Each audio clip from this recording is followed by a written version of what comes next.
দেখো এই মুহূর্তে আমরা হাতে পেলাম একটি স্কুলের ক্লাস 9 এর সেকেন্ড ইউনিট টেস্ট অর্থাৎ দ্বিতীয় পর্যায়ক্রমিক মূল্যায়নের লাইফ সায়েন্স ও জীবনবিজ্ঞানের প্রশ্নপত্র। দেখো ফুল মার্কস আমাদের 40, সময় তোমাদের রয়েছে 1 ঘন্টা 30 মিনিট।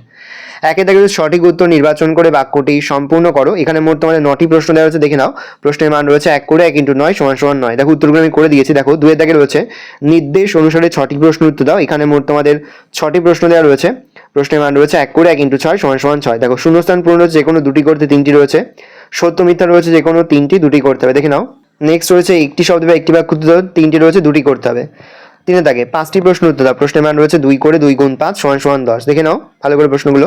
4 দাগে রয়েছে নিচের 3টি বা তার বিকল্প প্রশ্নের উত্তর দাও। প্রশ্নের মান রয়েছে 5 করে 5 × 3 = 15। ভালো করে দেখে নাও প্রশ্ন উত্তরগুলো। এই রয়েছে টোটাল তোমাদের সেকেন্ড ইউনিট টেস্ট অর্থাৎ দ্বিতীয় পর্যায়ক্রমিক মূল্যায়নের ক্লাস 9 এর লাইফ সায়েন্স অর্থাৎ জীবন বিজ্ঞানের প্রশ্নপত্র। ভালো করে প্রশ্নপত্রটা দেখে নাও। যে মুহূর্তে আমরা বিভিন্ন স্কুলের প্রশ্নপত্র হাতে পাচ্ছি, সবার ফার্স্ট ভিডিওর মাধ্যমে কিন্তু আমরা তোমাদের কাছে তুলে ধরছি। তোমরা কিন্তু অবশ্যই আমাদের চ্যানেলটা সাবস্ক্রাইব করে রাখবে।